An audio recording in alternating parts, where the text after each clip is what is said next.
राम नारायण राम, राम नारायण राम, राम नारायण राम। पहले ही कह चुका हूं कि हमारे अंदर प्रकृति का दान, प्रकृति का सुर विद्यमान है। अगर इस सुर में असुर वृत्ति का परिचय दिखाई दे, अगर मानव असुर वृत्तियों से प्रभावित होने लगे तो गणित का हल नहीं मिलेगा, वो सवाल गलत होगा। और गणित की वो भूल अगर परोसी जाती रही तो हर जगह गणित की वही गलती दोहराई जाती रहेगी। पर उसे सुधारा जा सकता है। सुधार का तरीका भी है। अगर हम उस सुधार की दिशा से दूर हट जाएं, उस तरफ ध्यान ना दें, तो सबसे बड़ी दुर्नीति होगी। आकाश, वायु, प्रकाश, जल, मिट्टी आदि प्रकृति महान कर्मी किस प्रकार बिना थके श्रमदान कर रहे हैं। निगाह उठाकर देखो, प्रकृति की आदर्श लिपि का पाठ करो तो श्रमदान का अर्थ समझ सकोगे। वायु किस तरह अपने श्रमदान से जीव जगत की रक्षा करती है। सूर्य का प्रकाश अपने श्रमदान द्वारा पृथ्वी के जीवों का लालन पालन और रक्षा करता है। जल, मिट्टी सभी अपने श्रमदान से जीव जगत की रक्षा करते हैं। कैसे करते हैं, कहां से करते हैं, उस संबंध में मैं अभी कुछ नहीं कह रहा हूं। लेकिन इस बात में कोई संदेह नहीं है कि जीव जगत में सभी के अंदर अनुशासन की एक निरंतर धारा से ये प्रयास होता आ रहा है। अगर आज प्रकृति द्वारा सृष्ट जीवों में भूख नहीं होती, अगर भूख की मांग दिखाई नहीं देती, तो प्रयोजन के अनुसार श्रमदान का क्रम भी शिथिल हो जाता। जन्म के बाद धीरे धीरे उम्र बढ़ने के साथ साथ देह की इंद्रियां सचेत होने लगती हैं और अपनी वृत्ति की निवृत्ति की ओर बढ़ती हैं। वृत्ति की निवृत्ति की ओर बढ़ने के क्रम में शरीर की जलन, पीड़ा और मांग बढ़ती है, जिसके फलस्वरूप अति सूक्ष्म वस्तु के आविष्कार का प्रयास, कर्म शक्ति और श्रम शक्ति सहित हम टूट पड़ते हैं। हम क्रमशः सूक्ष्म से सूक्ष्मतर में डूबते जा रहे हैं, अंदर के रहस्य को ढूंढ रहे हैं। ये इंद्रियां हमें निर्देशित करती हैं। इंद्रियों की वृत्तियां, उनकी मांगें कर्म शक्ति सहित नवीन उद्यम की ओर आगे बढ़ने के लिए हमें प्रेरित करती हैं। दर्शन में तृप्ति है, दर्शन में आनंद है। उस संतुष्टि की रक्षा के लिए दर्शनीय वस्तु को अपरूप बनाने की कितनी व्यवस्था की जाती है। दर्शनेंद्रियों की संतुष्टि के लिए हम आनंद देने वाली वस्तुओं का निर्माण कर रहे हैं। श्रवण में भी आनंद है, इसके लिए कितने श्रुति मधुर शब्दों का चयन कर रहे हैं। कितने प्रकार का संगीत, कितने मधुर वाद्य यंत्रों का आविष्कार हो रहा है। श्रवणेंद्रियों को तृप्त करने के प्रयास में हम लगे हुए हैं। जीभ को संतुष्ट करने के लिए हम विभिन्न प्रकार के स्वादिष्ट वस्तुओं के निर्माण में लगे हैं। कितने प्रकार के स्वाद को ग्रहण किया जा सकता है, इसकी कोशिश में कोई विराम नहीं है। ये सब कर्म की शक्ति या प्राण शक्ति से परिपूर्ण होकर इंद्रियों की तृष्णा का निवारण करने की दिशा में अग्रसर है।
जिस तरह ये कर्मी हैं, उसी तरह संसार में एक चींटी से लेकर पशु पक्षी कीट पतंग सभी कर्मी हैं।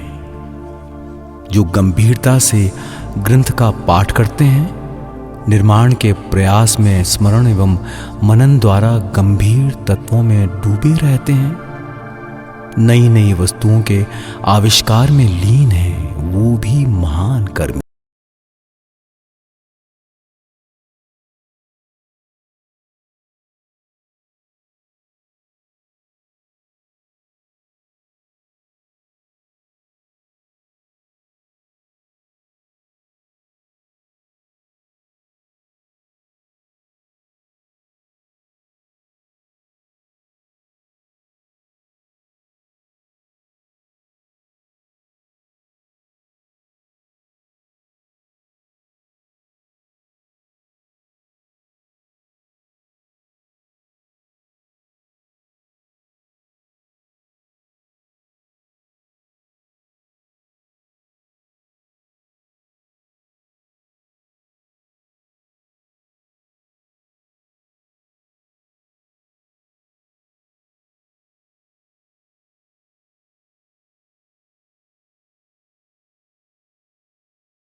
कोई किसी से अलग नहीं है। ये बात ठीक से समझ ली जाए तो आपस में झगड़ा विवाद नहीं हो सकता। हम सभी एक ही प्रकृति की गर्भजात संतान हैं, ये तो मानना ही होगा। दुनिया के श्रमिक, दुनिया के मजदूरों का एक होना उचित है। उसी तरह दुनिया में सबका धर्म भी एक ही होना चाहिए, तभी देश के कल्याण का रास्ता साफ हो सकता है। तुम धर्म के बारे में जानना चाहते हो, यही धर्म है। धर्म तर्क से अलग नहीं हो सकता। ये एक होना ही धर्म का अंग है, जो समाज को संभाले रहे, समाज की रक्षा करे, उसे जिलाए रखे, वही धर्म है। जिस प्रकार फ्रिज काम करता है, जो वस्तु कल नष्ट हो जाएगी उसे फ्रिज में रख देने पर वो 7-8 दिन तक नष्ट नहीं होती। उसी प्रकार जो श्रमिक हैं, कर्मी हैं, चिंतनशील हैं, वो समाज की रक्षा करने की कोशिश कर रहे हैं। वो फ्रिज की तरह समाज को बचाए रखते हैं। यहाँ का तथाकथित धर्म उसकी व्याख्या से हमें क्या मिलता है, ये सोचने का विषय है। आज से नहीं, कई हजार वर्षों से वैज्ञानिकों ने कितनी वस्तुओं का आविष्कार किया है। आकाश, वायु, जल और मिट्टी से भौरे की तरह कितनी वस्तुएं चूस चूस कर वो उसके मधु का पान कर रहे हैं और समाज के अन्य लोगों में भी उसे वितरित कर रहे हैं। आज भी समाज में ये चल रहा है। भारत में पता नहीं कितने हजार मठ और मंदिर हैं। वहां पता नहीं कितने महान एवं गुरु आए और चले गए।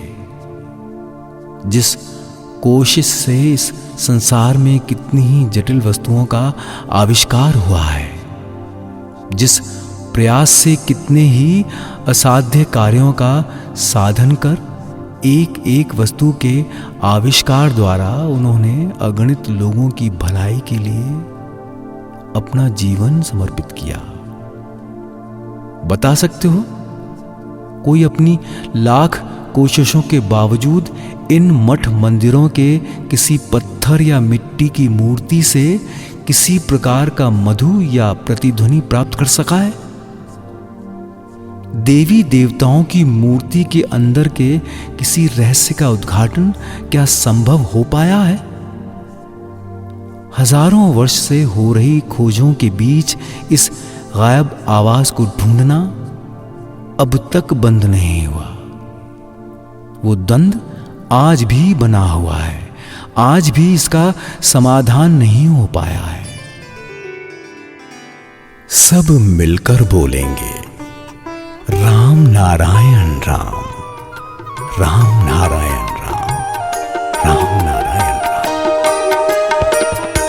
राम नारायण, राम नारायण, राम नारायण राम, भजले राम नारायण, राम नारायण, राम नारायण राम, भजले राम नारायण, राम नारायण, राम नारायण राम।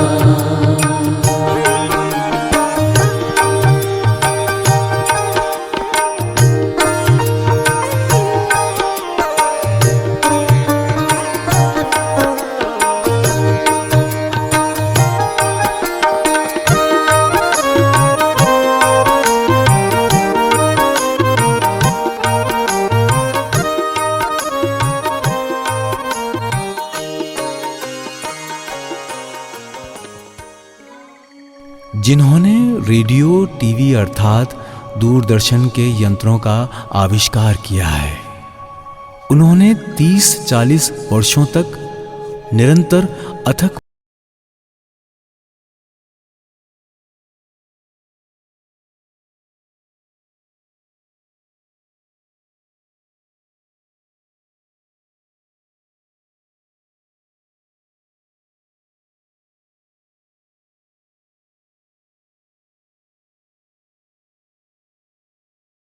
तो 40 वर्ष की साधना बराबर 1 घंटा हो गया है। जिस वस्तु का पहले आविष्कार हो चुका है वो बाद में सुलभ हो और सभी उसका प्रयोग कर सकें, इसका मार्ग अपने आप साफ हो गया है। मन के संयोग से ये अपने आप होता है। देवी देवता की आराधना, पूजा पर्व, याग यज्ञ जो हजारों वर्षों से चल रहा है, उसे हम भी निष्ठापूर्वक देखते, सुनते और उसमें भाग लेते हैं। अनेक लोग आकर विग्रह के सामने, मूर्ति के सामने व्याकुलता से प्रार्थना करते हैं, रोते हैं, पर कहां? सभी इस पथ पर हारने के लिए ही चलते हैं।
बंगाल और भारतवर्ष में कितने ही महान, कितने अवतार, कितने बड़े बड़े लोग थे, और सुना है कि आज भी हैं।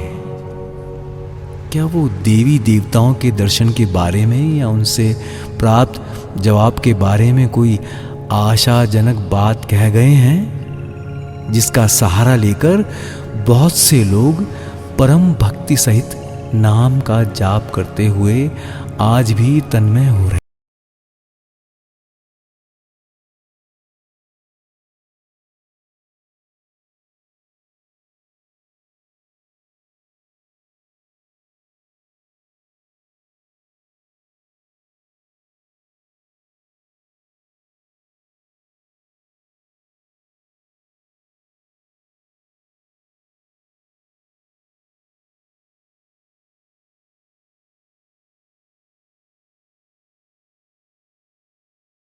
देवताओं से संबंधित इस विषय को ऐच्छिक विषय के तौर पर बनाए रखना चाहते हैं।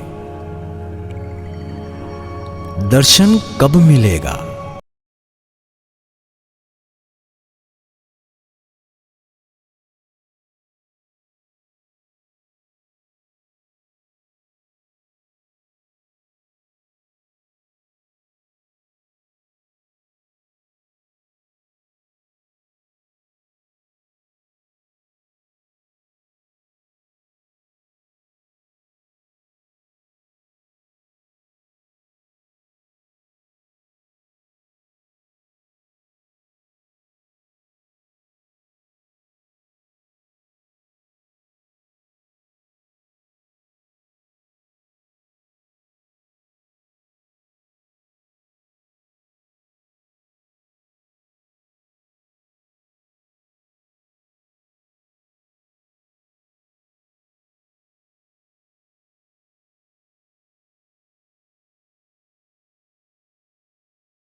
ये विचार का विषय है। इतने दिन की अभिज्ञता से नहीं है, कहने में भी कोई बाधा नहीं है, और हां कहने में भी आपत्ति हो सकती है।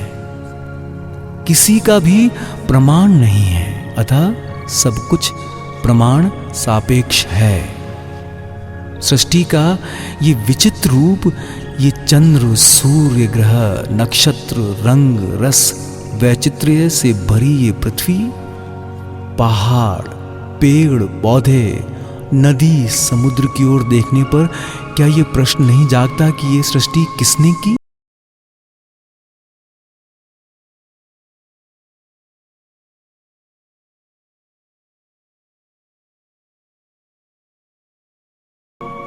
इसके बारे में विचार करने पर एक द्वंद्व उत्पन्न होता है। जो वस्तुएं आंखों के सामने उपस्थित हैं, वो कहां से आई? स्वाभाविक रूप से ही चिंतनशील व्यक्ति विलक्षणता के आधार पर ये मंतव्य प्रकट कर गए हैं कि इस विराट सृष्टि के पीछे निश्चित रूप से कुछ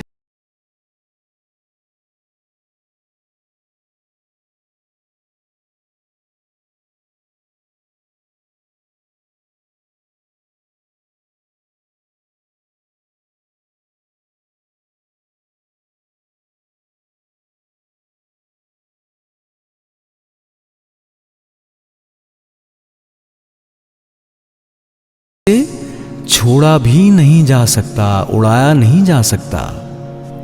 जीवन में यह संघर्ष चल रहा है। विश्लेषण करने वाले जानने के मार्ग पर आगे बढ़ते रहे हैं। स्वाभाविक रूप से उन्होंने दोनों पक्षों को प्रस्तुत किया है।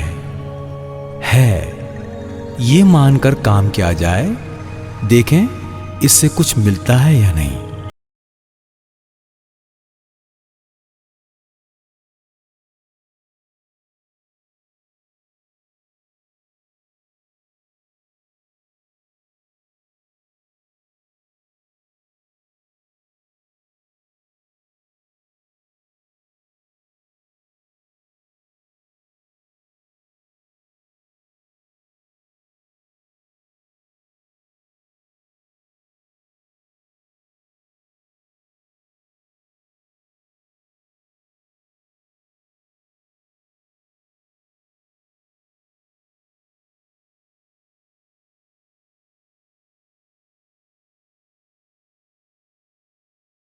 तर्क से नहीं हो पाता, इसलिए यहां सब कुछ रहते हुए तर्क से ऊपर उठकर अगर हो, इस विचार पर निर्भर होकर ही आगे बढ़ना होगा।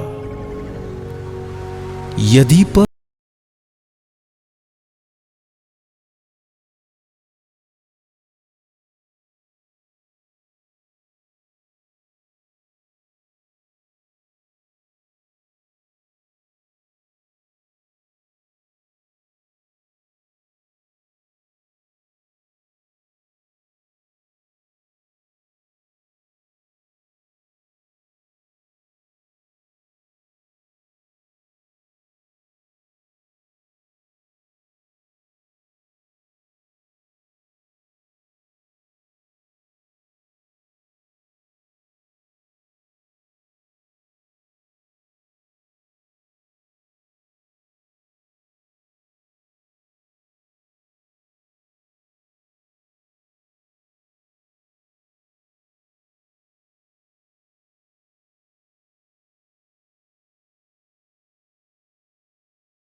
सूर्य के विषय में कोई द्वंद्व नहीं है। द्वंद्व को जितना बढ़ाया जाएगा वो उतना ही बढ़ेगा, उतना ही उसके गड्ढे में गिरना होगा। ये द्वंद्व लेकर कोई काम करने पर वो पूरा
सब मिलकर बोलेंगे राम नारायण राम, राम नारायण राम, राम नारायण।